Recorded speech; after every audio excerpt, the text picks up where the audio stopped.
Good morning, children. In our previous classes, we discussed meaning concept of management and two main functions of management, planning and organizing. And today we will talk about the third function is staffing. If you are having very good machine, very good departments, but you are not having human resources, then rest all other resources are waste. कुछ समझ आया बच्चों?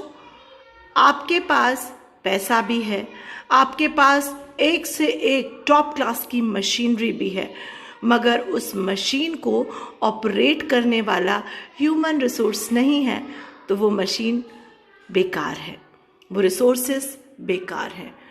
और यही जो human resource होता है, इनको सिलेक्ट करना, इन्हें अपॉइंट करना आता है स्टाफिंग के अंदर। आइए देखते हैं स्टाफिंग की definition. In a process through which capable employees are recruited, selected, properly trained, effectively developed, rightfully rewarded, and their joint efforts are harmoniously. कुछ समझ आया?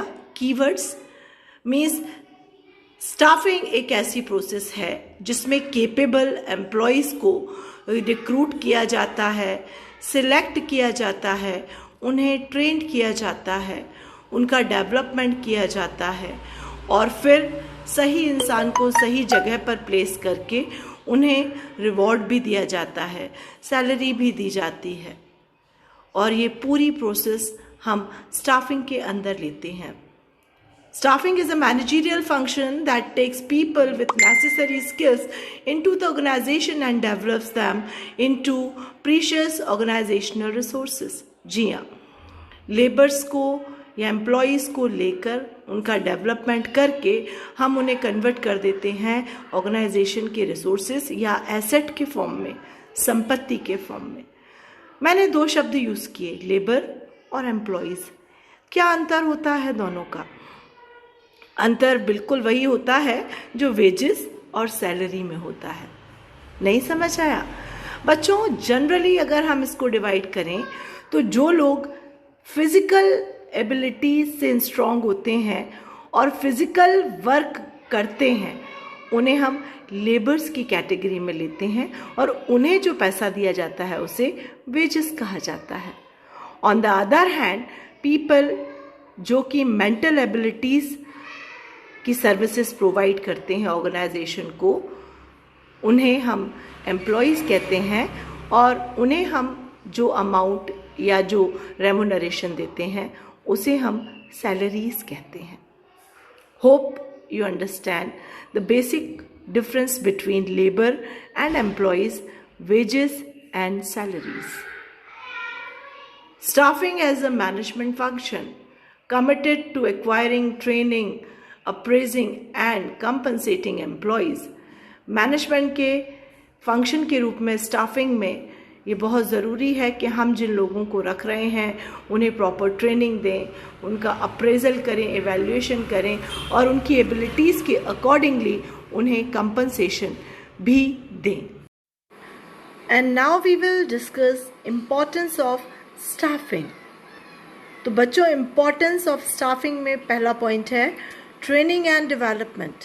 बिल्कुल, हम जिस भी एम्प्लॉय को कंपनी के लिए सिलेक्ट करते हैं उसे हम पर्टिकुलर जिस भी डिपार्टमेंट में डालते हैं, हमें ये भी देखना होता है कि स्टाफिंग के तहत हम उस पर्सन को जिसको हम जिस डिपार्टमेंट में भेज रहे हैं उसके वर्क के रिकॉर्डिंग हम उसे प्रॉपर ट्रेनिंग प्रोवाइड करवाएं, जिससे कि उसकी स्किल्स और भी ज़्यादा डेवलप हों।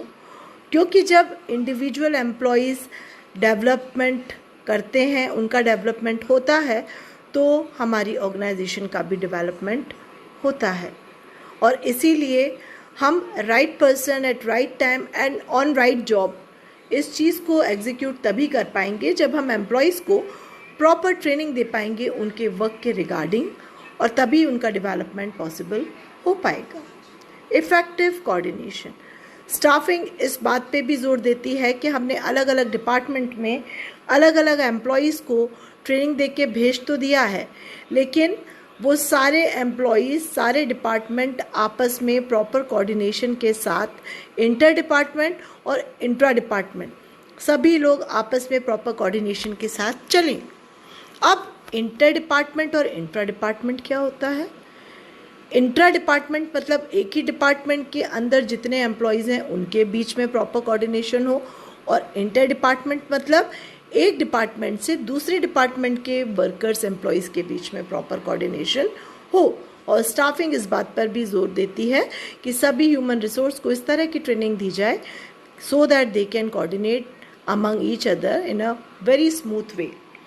थर्ड है इफेक्टिव रिक्रूटमेंट एंड प्लेसमेंट। हम स्टाफिंग के अंदर हमारे पास किसी भी जॉब के लिए, किसी भी डिपार्टमेंट के लिए बहुत सारे लोगों की एप्लीकेशंस आ सकती हैं, तो हम सही इंसान को सिलेक्ट करें, रिक्रूट करें, फिर सिलेक्ट करें और उसके बाद उस इंसान को उसके रेलेवेंट डिपार्टमेंट के लिए तैयार करके ट्रेनिंग देके हम प्लेस करें, यानी कि उसे उस डिपार्टमेंट में जॉब करने के लिए भेजें। बच्चों, यहाँ रिक्रूटमेंट और सिलेक्शन ये दो वर्ड्स आपको समझने ज़रूरी हैं कि इनमें अंतर क्या होता है। तो रिक्रूटमेंट वो प्रोसेस होती है जिसमें हम किसी भी एक जॉब के लिए बहुत सारी एप्लीकेशंस कॉल करते हैं और वो सभी जॉब जो भी हमारे दिए गए क्राइटेरियाज़ को पूरा कर रही हैं वो सभी रिक्रूटमेंट के अंतर्गत आती हैं। जबकि सिलेक्शन में शॉर्ट लिस्टिंग की जाती है और रिक्रूटमेंट में से आई हुई जिन एप्लीकेशंस को हम शॉर्ट लिस्ट करते हैं वो सिलेक्शन कैटेगरी के अंतर्गत आती है।